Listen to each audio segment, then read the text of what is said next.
Now, ladies and gentlemen, tonight you're going to see really a new platform that's launched, and you'll see why this is the crowning jewel, I believe, that helps truly and helps you understand that we make wealth real here. But let's talk about our lead expert for Trust My Assets. Let's bring up Mr. Roger Grant. Hey, Andama, how you doing, brother? Doing outstanding, Roger. I had to tell him that you're out there, you're in the business too, and you saw that what you saw with MWR. So what you said, I like something you said at the event, something you said to me. You said, now this is my family. MWR is a part of my family. So this information that you're going to kind of share with us, and they'll understand very clearly why this is generally just passed on through bloodlines, but now we are all a part of your bloodline. Is that correct? Is that how we get that information, Roger?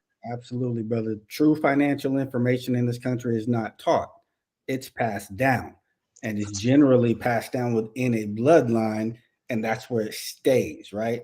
Um, this weekend or a couple weekends ago in Florida, I got attached to a new bloodline. My bloodline just grew.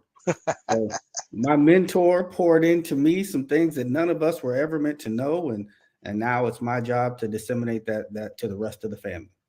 All right. Well, outstanding. Well, I'm going to get out of your way and I'm going to let you do just that because I think people are absolutely in for some an eye-opening experience tonight. So, Roger, the floor is yours. All right. Thank you, Dom. Well, guys, look, if you don't take anything else away from what I'm going to say tonight, I want you to understand that there are two sets of financial information in this country. Two sets.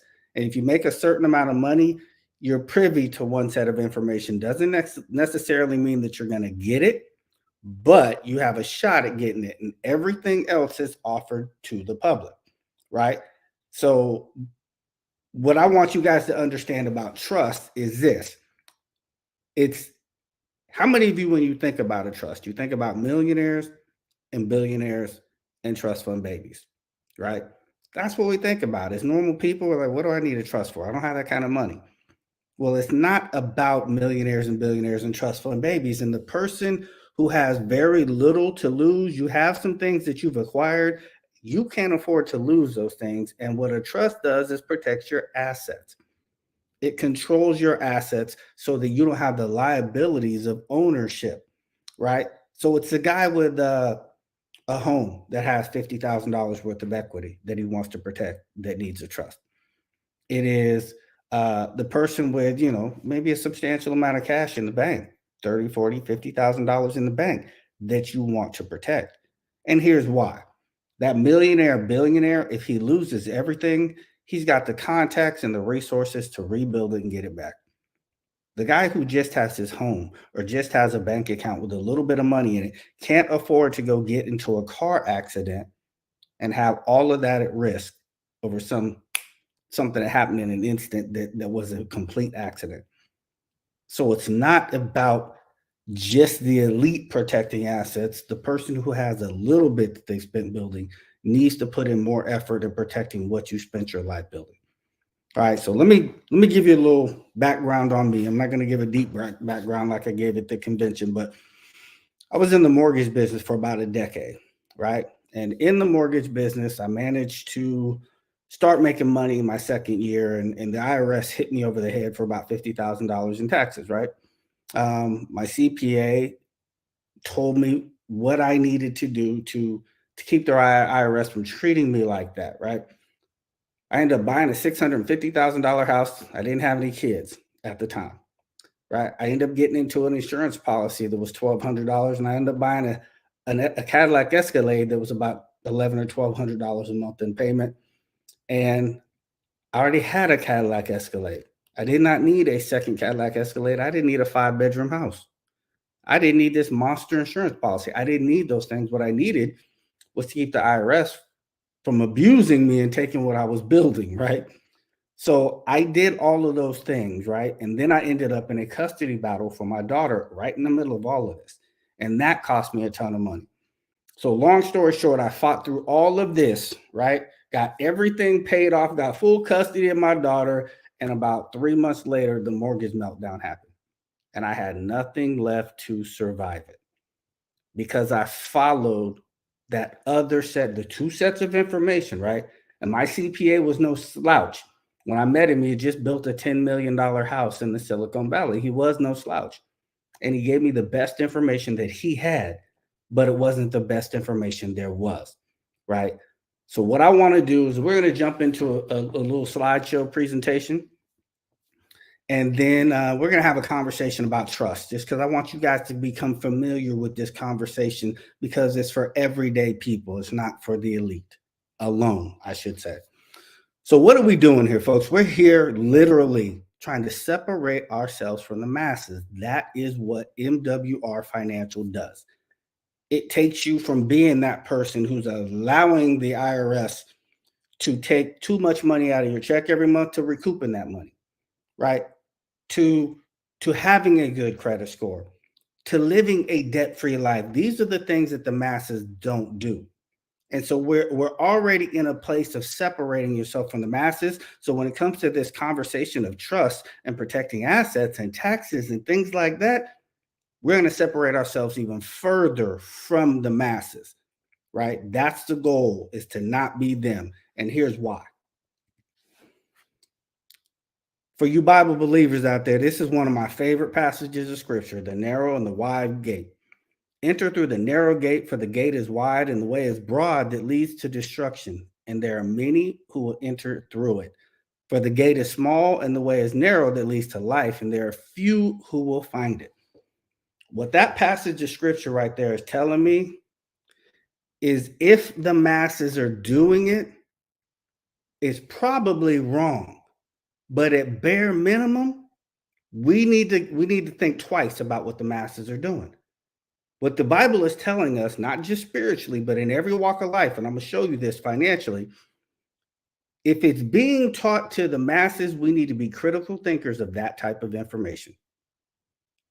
Because there's two sets of information, right?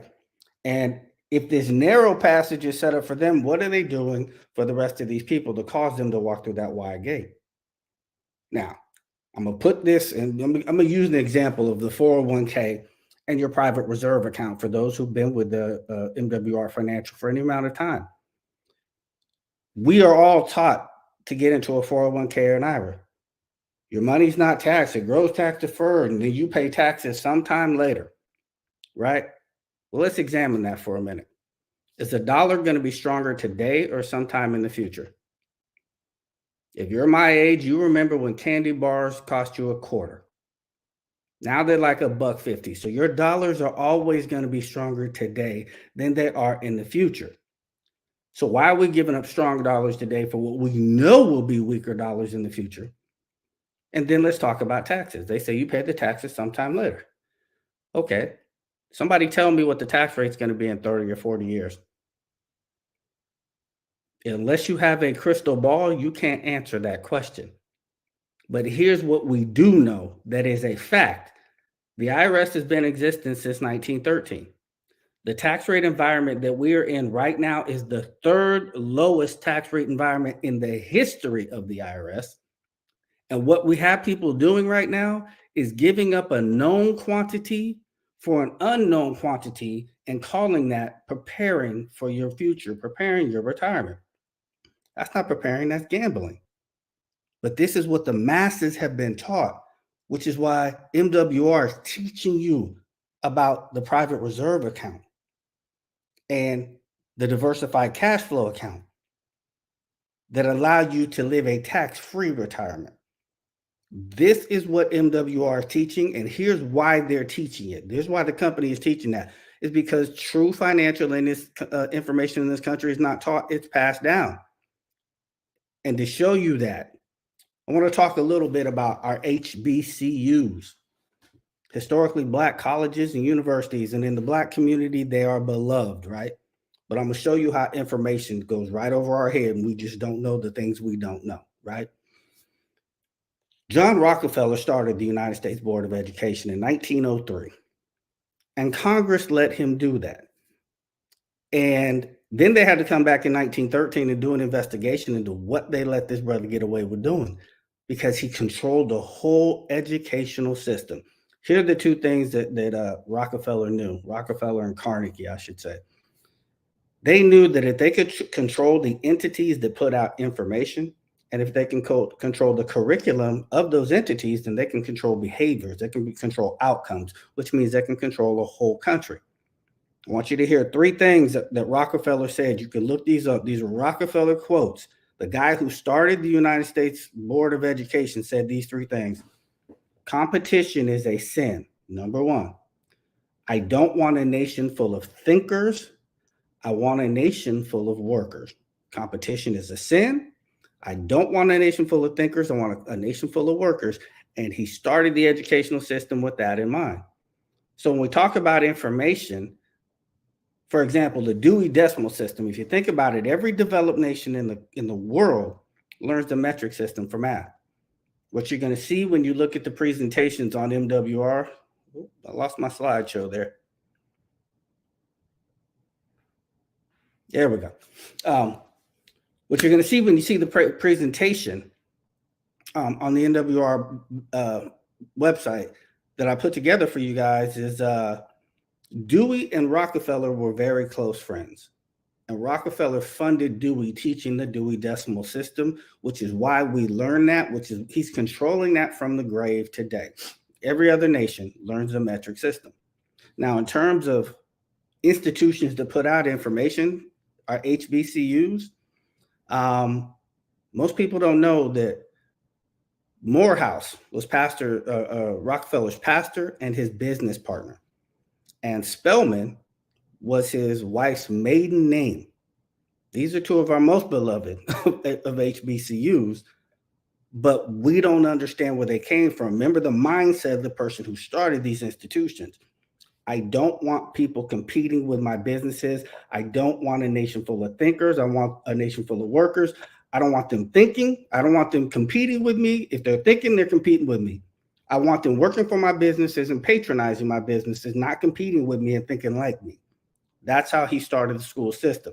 So this morning I was watching ESPN as I was getting ready to go to a doctor's appointment, and it's Black History Month. And I heard him say something about Spelman College, and I recorded this little clip on my phone that I'm going to share with you guys in a minute. But you may not be able to see or hear it as clearly, so I want to caption it so hopefully you can grasp this. It was talking about Spelman College, had a young lady talking about why she went to an HBCU, right? And I want you to see if you can catch behind her the name on the building behind her where she's standing. If we can play that clip real quick. They tell us everything we need to know in plain sight. You don't want to miss that. And the ladies of Spelman College continue to bring it as we continue our HBCU virtual tour.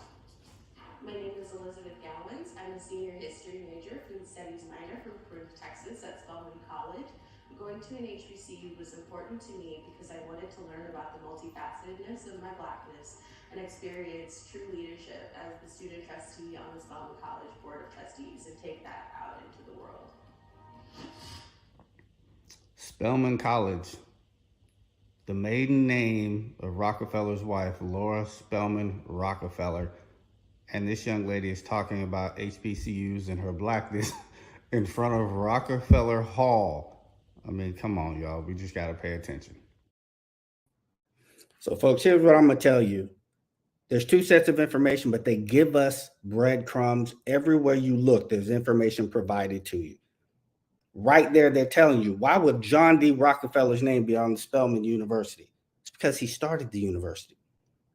But the goal is, as we separate ourselves from the masses and we try to win this money game, we have to be critical thinkers of information and process what makes more sense. And that's what MWR is providing to the public, because they're not going to teach it in mass. So guys, here's what the deal is. It's not about how much money you earn or how much money you save. It's about how much money you keep and spend generationally. What I want y'all to really focus on is when we're talking about a trust, we're talking about establishing generational wealth. We can make wealth real today, but can we get it to the next generation and the one after that? Because the Bible says a wise man leaves an inheritance for his children's children. How do we pull that off? Because most of us end up in probate or legal situations that prevent the next generation from inheriting what we spend our life building. Without a trust, it's very difficult to establish any kind of a generational legacy plan. So let's talk about the IRS real quick. The IRS was created in 1913, as I told you guys a little while ago. The other thing that happened in 1913 was the Federal Reserve Bank, which nothing federal about the Federal Reserve, was created in 1913. So once they got their bank in place, then they put their collection agency in place. The IRS is not an informational organization. It's not their job to educate you on how to prevent them from collecting, because that's what they do. They're a collection company, right? So once they got their collection company in place, these are the laws they passed from 1913 to 1916. They passed 4 laws. The income tax law. No, there was not an income tax law in America before 1913. They passed the probate tax law. Almost all of us know somebody whose family's been caught up in probate and their assets eaten away by the court system because they didn't have a succession plan, a legacy plan. They passed the inheritance tax and they passed the estate tax. Now, the other thing that happened in 1913, aside from these laws that they passed, was they created 2 tax forms in the beginning. 2, a 1040 tax form and a 1041 tax form. 1040 is one that we all know because we've all filed it. Most have never heard of a 1041, and even if you've heard of it, you've not filed that tax form. What they created was a tax form for the informed family and one for everybody else. 2 sets of financial information, right? Narrow path, broad path. Everybody knows the 1040. Nobody knows the 1041. But here's the point in all of that. The IRS, when you do things the way they're telling us to do it, kind of like the 401ks and the IRS, here's what happens. Your money becomes theirs. Yes, I said theirs. In the proper context, not over there, not they are, possession. So we have to be critical thinkers of the information we take in, because you want to keep your money. You don't want it to be their money, right? Let's look at the 401ks. If you want to touch your 401k and somebody's popping your hand and charging you 10%, that ain't your money. It's theirs, right? So let's move forward. The elite understand taxes, right? Here's what they really understand. There's 2 things that the elite really understand. 1, they understand which tax form to file and which one not to. And they know how not to be liable for the taxes in the first place. That's it. Nothing real deep. If you can accomplish those 2 things, you can put yourself in a whole lot better tax position. So we've been talking about information. We've been talking about assets. We've been talking about taxes. I'm going to give you some information about taxes that I'm sure most of you never knew. This is Florida versus United States. United States Supreme Court. It says the income tax system is based upon voluntary compliance, not distraint. I'm going to say that again. The income tax system is based upon voluntary compliance, not distraint, which means you had to opt in and they can't force you to opt in, but nobody ever knew that they were opting in. And most of us don't even know when we opted in. And I'm going to tell you now, when you got your first job and you filled out a W-4 and you agreed for them to take taxes out of your check, you just volunteered. And you can't unvolunteer. You're not getting off the IRS tax rolls once you volunteer to be on them, right? So it's voluntary. It's not by distraint. What else does the court have to say? The word income is not defined in the Internal Revenue Code. U.S. Supreme Court, U.S. versus Ballard. The word income is not defined in the code. Y'all, what do we pay taxes on? How you going to tax me on something you cannot define in your own tax code? But it gets worse. IRC 26, Internal Revenue Code, Section 26, Title 6201, only provides authority for the secretary to assess the tax, not the income. So hold on.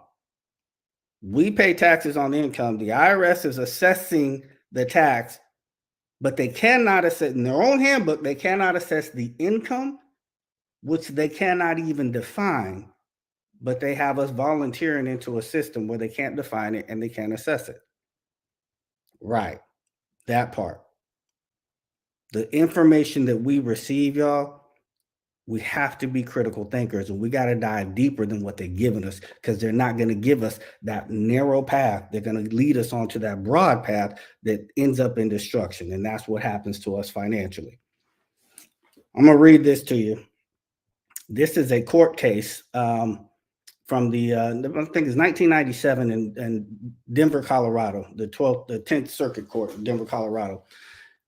Out of that court case came this discovery from the Handbook for Special Agents for the IRS. It says avoidance of taxes is not a criminal offense. I'm going to say that again. Avoidance of taxes is not a criminal offense. You know what is a criminal offense? Evading taxes. Evading and avoidance is not the same thing. When you volunteer for that system and then you just decide, I'm not going to do it anymore, now you're evading.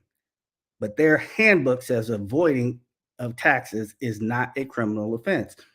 Any attempt to reduce, avoid, minimize, or alleviate taxes by legitimate means is permissible. Let's break that down. Reduce, avoid, minimize, or alleviate, right?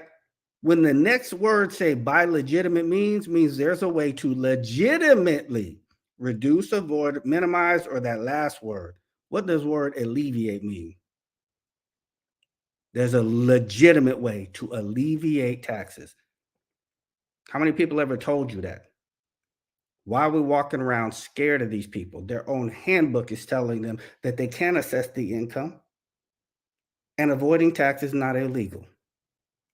We just got to understand the language and the systems that are in place with those two tax forms that we told you about in the beginning. There's a system that they created to help them avoid the laws that they were passing. Here's what Rockefeller said. This is Nelson Rockefeller, the grandson of John D. Rockefeller, the one whose name was on Spelman's building, right?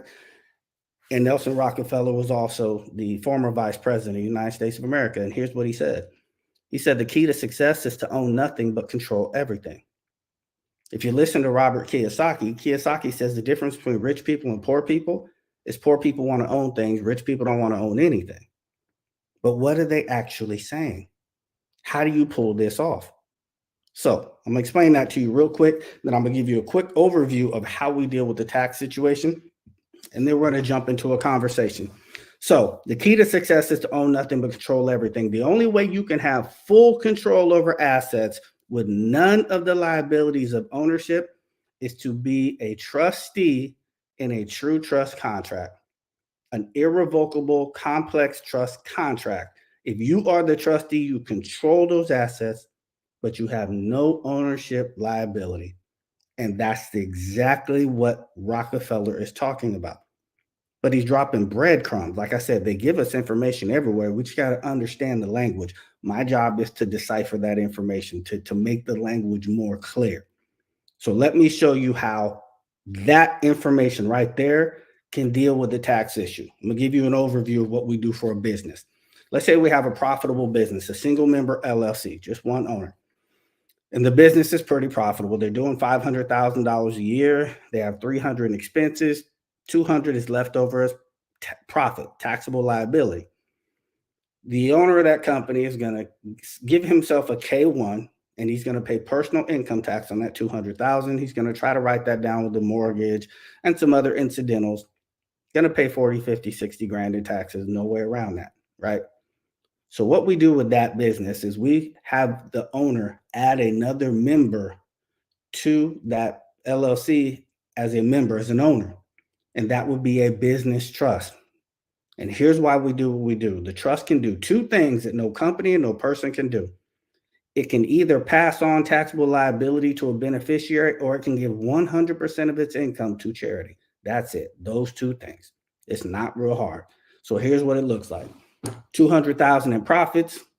Now the owner sends that on a K-1 to the business trust. The business trust takes that 200 in as income. And now the business trust doesn't want to pay taxes on it, so it distributes that out to the beneficiary, which is a family trust. Now your business just zeroed out. 500 in income, 300 in expenses, 200 passed on the K-1 to the trust, passed to the beneficiary. That leaves zero. You can't get taxes out of zero. Now, the family trust takes in this $200,000 as income. And the family trust has all of its lawful deductions. It may have a mortgage, couple rental properties. Even putting kids through college can be an expense for the trust. Let's just say the family trust has $100,000 in expenses throughout the course of the year. That still leaves $100,000 of taxable income, right? Well, the family trust can either pay the taxes on that, or the last step in the series of interrelated trusts is a private family foundation. Now, the trust, that 100% tax deductible charitable gift to your own private family, is zeroed out.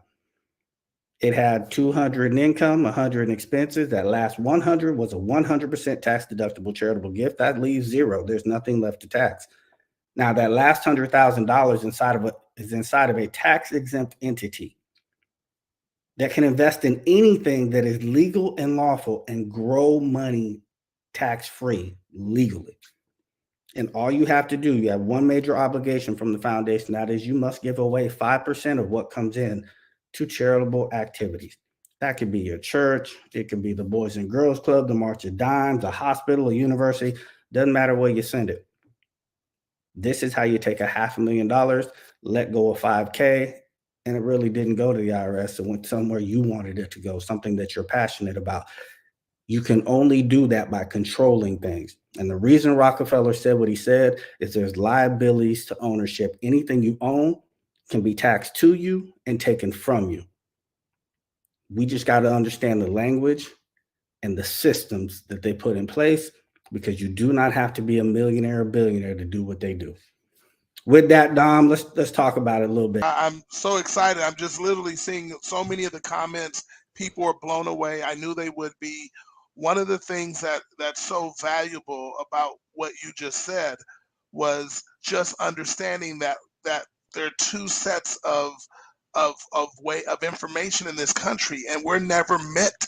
It was all set up for none of us to ever understand how the other half live. So as you said, we want to separate ourselves from the masses. This allows you to do it. One of the things that attracted you so much to being able to offer this to MWR in a way that you had never planned to do before was because you saw that we were trying to separate from the masses with all the services that we do. And you saw this absolutely just dovetail together, especially when you talk about the platform that we just added last week, which was diversified cash flow account. Right. So with that being said, let's talk about something, because I know if someone wants to just protect their assets, let's go in reverse, to structure your legacy completely, because that is the ultimate goal for everyone. Oh, can you hear me? You froze up for a minute. You're good now. Okay. All right. So that's everyone's goal, is to structure their legacy, as we call it. So therefore they can legally do exactly what you just said to do, legally and ethically eliminate their personal tax liability. So they have none, and then their entities have none, and they're able to give money to what they're passionate about helping and giving that to. Let me clarify something in Sure. terms of language, right? Yes. We're not eliminating personal tax liability directly. What we're doing is you're shifting that liability so you don't have the liability. I love it. Just keep the language. There you go. That's why I'm not the expert, Roger. That's why they're going to be talking to you and not me.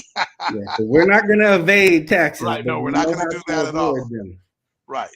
Okay. Well, that being said, so shifting that liability and doing that, Roger, like I said, you normally charge a minimum of $25,000. Let's just say that's the floor, but it can go well into the six figures based on someone's situation. But you did something that was, to me, really, really profound, and I have to thank also our CEO and founder, Mr. Brian House, because he was a part of making this happen. But you said for MWR, which is the only company you will ever do this for. So we have an exclusive environment with you. Is that correct? 100%. Here, tell us what's going to happen if we want to go through structure my structure my assets or structure my legacy. That's what that path is called. Because there's two paths, everyone, just so you know. Under trust my assets, there's going to be two paths you can take. You can structure your complete legacy, and what would that what would that cost be now, Roger? Half, 12.5. 12.5 for all three structures. 12.5. Eliminating taxes permanently. Did everybody hear that? Now, let me say this, Dom. Yes. That is for fully structuring your business, which will protect assets and give you the ability to avoid taxes, right? Right. Now, to protect my assets, for those that just have access to protect. Okay. Real quick. That's not something that has to be done all at once, right? You were just about to speak about protecting assets. Anybody that has something to protect, you need to have a trust, a bare minimum family trust, right? As you build your income, you can put the other pieces together over time. So, it's not something that 12.5 doesn't have to be done in one day. Right. No, and I love that. I love that you're allowing for that as well. So the other pathway that people can take and that can start the process is protect my assets. And like you said, if they have anything that they're trying to protect, if they have a home, if they have collectibles, if they have, whatever assets they have and they want to protect those, what is the cost to do that? $2,500. $2,500. Now, you know what, Roger? In fact, I want to do this now, Roger, so we can have a real discussion. I'm going to bring on a gentleman that, I'm just going to bring them on quickly because I know I want to look at our time and I want to make sure we get some questions asked. I'm going to bring on our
our #1 income earner, someone who absolutely I know is locked in because we had to do a little kind of a pilot program, and so he was willing to be that test dummy, if you will, but knew it wasn't a test at all. But Mr. Brian N. Bean, can you join us, my friend? What's up, man? Can you hear me okay? We can hear you well. Roger, good to see you again. What's going on, Brian? Hey, we've been talking every day, man. We've been talking every day, and I just want to let everybody know it's a very simple process, Dom. You asked me, it's a very simple process, man. He's he does the PowerPoint slides, does his knowledge no justice. When y'all get to Roger personally or his team, and you fill out the simple forms, the simple questions they ask, it's like taking candy from a baby.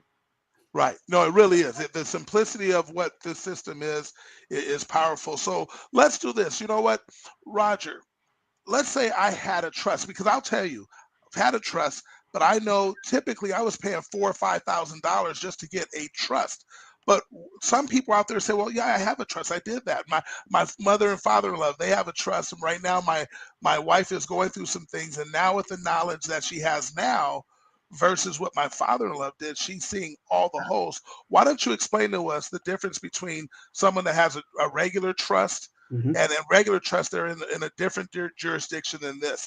Explain the difference so people understand that. Okay, so attorneys on average will range anywhere from $3,500 to as much as $7,500 for one trust, right? What they're going to put together for you is going to be something completely different than what we're going to put together for you. What they're going to put together is 9 times out of 10 a revocable trust, or most of you have probably heard the term a living trust. That's a common term, right? Here's the definition of a trust. The trust is a 3-party contract in which one can create a binding inviolate entity. A 3-party contract in which one can create a binding inviolate entity.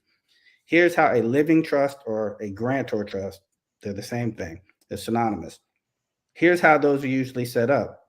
They will have the person who wants to set up the trust be the creator. They will also have that person be the trustee, and then they pick a loved one, a child or somebody, to be the beneficiary, right? Well, that violates the definition of a trust. A trust is a 3-party contract. When you do it that way, and if you have a living trust right now, go look at it, and I guarantee you this is how it's set up. You're the creator, you're the trustee, and you picked a beneficiary. That's only 2 parties, 3 positions, but 2 parties. So you violate the definition. And so what happens with that is you don't create a true trust contract that creates a separate legal entity. By IRS definition, it's a separate legal taxable person, right?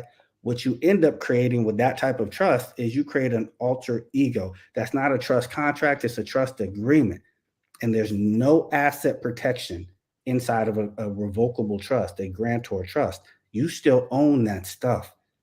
So you put your stuff, all your assets into a trust, something unfortunate happens, you get in a car wreck, somebody gets hurt or perishes, everything you thought you had protected, there's no protection. It's good for probate. It will definitely get you around probate, has no asset protection capabilities.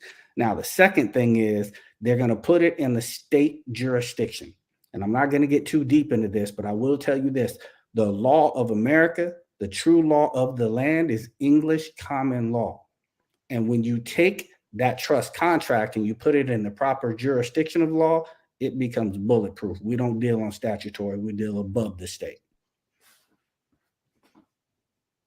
That's perfect. That is absolutely perfect. Well, I love that. So, Brian, I know that you've now started going through the process.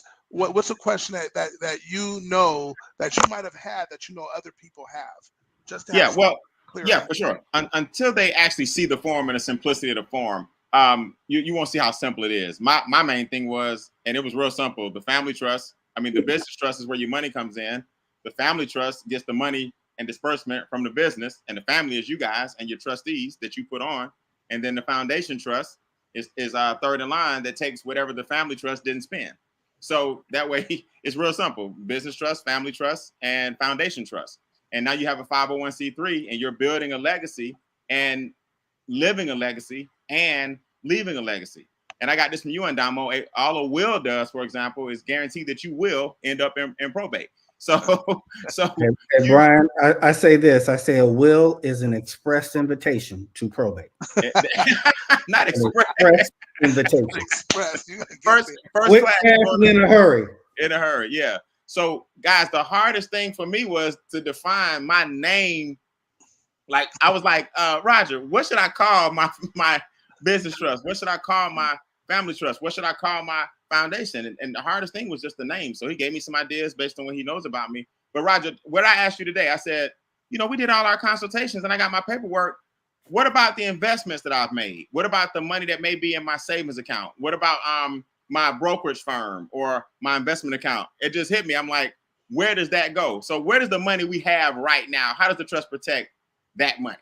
And that's a great question. So the key is not to own it, but to control it, right?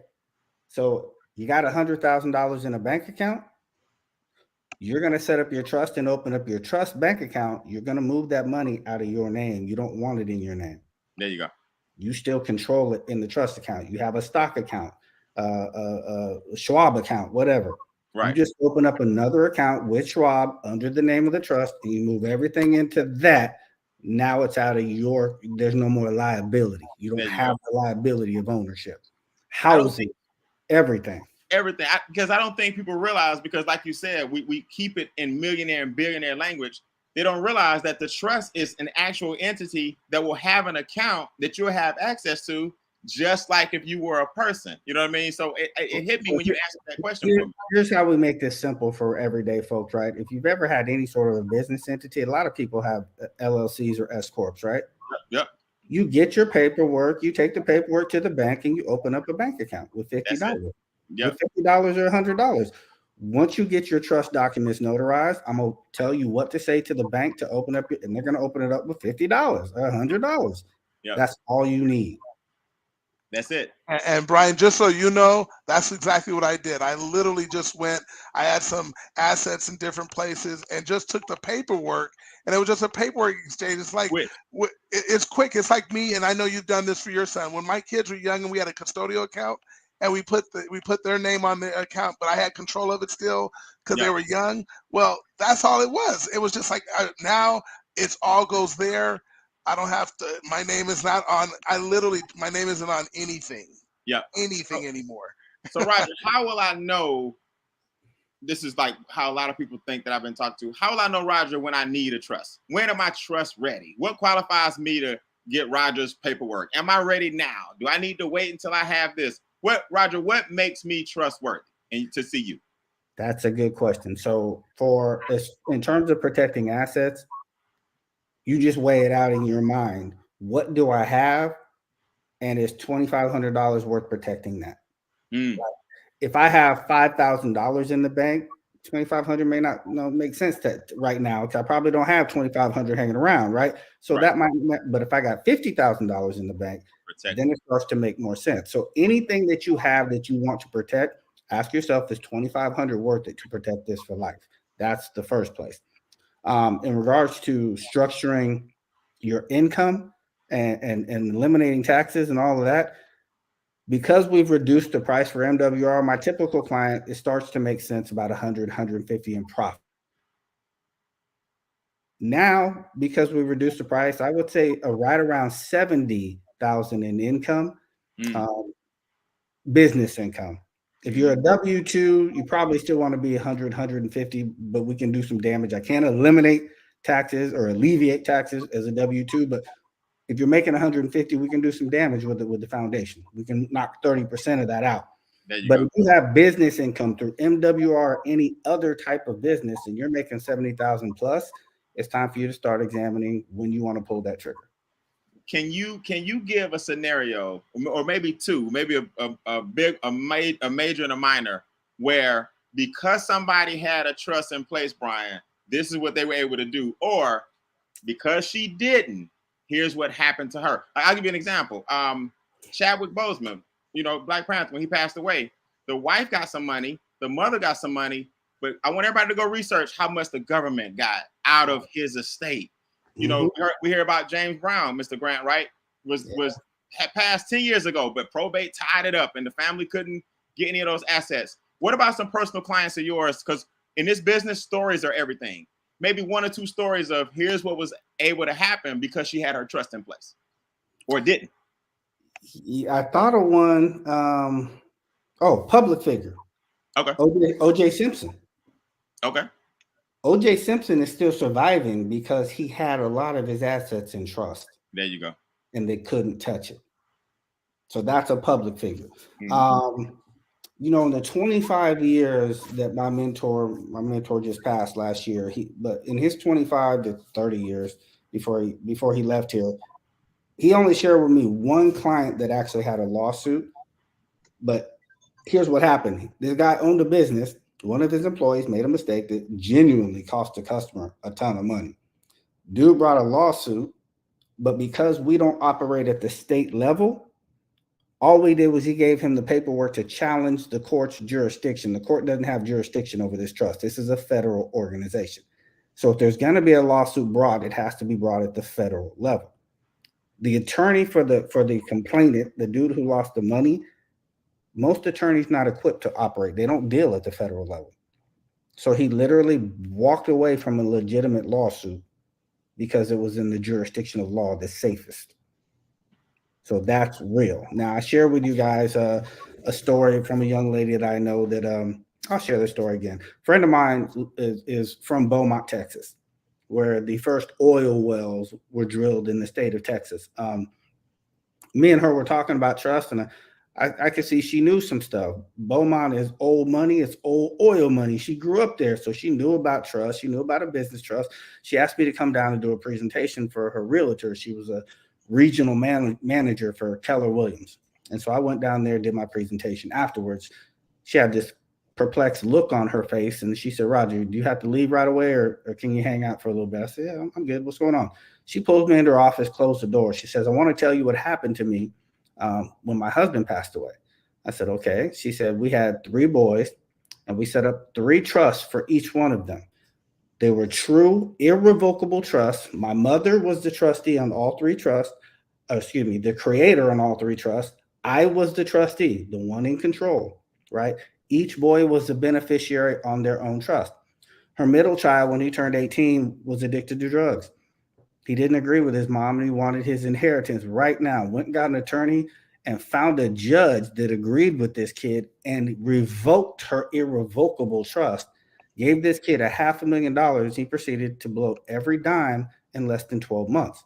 Here's a mother trying to do right with a level of information. She had a lot of information. She just didn't know to be in the right jurisdiction.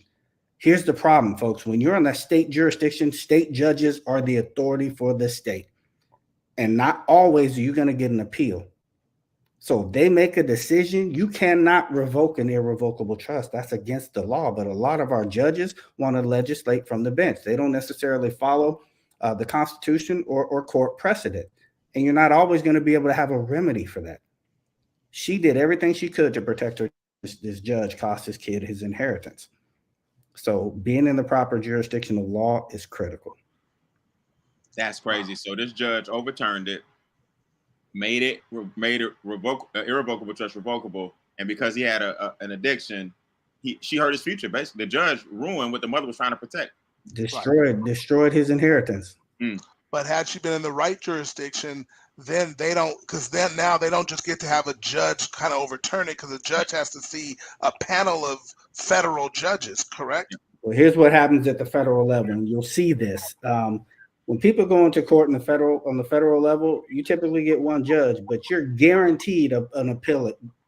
You can appeal to a panel of judges, and it's always at least 3, and they hold each other accountable to the law. When you're at the state level, you're not always going to get an appeal, and you're never going to get a panel. Right? You got one judge making decisions, and sometimes he can make a wrong decision and mess you up thoroughly. Got to come out of that jurisdiction. And on a federal level, if you think for 1 minute that appellate judges overturn their friends and colleagues' decisions, it doesn't happen, guys. I've seen it, unfortunately, in some street issues of people I know. Appellate judges don't go, "Yeah, Judge so-and-so was wrong." It just doesn't happen. It doesn't happen. So essentially, and Brian, why don't you do this, because we're getting close to the end here. First of all, Roger, the information just incredible. I'm seeing all everyone's just like blown away. They love the education that they're getting, what the experts are doing. They understand. I think they're getting a sense that, wait a minute, for the first time, and Brian, I think you can address this too.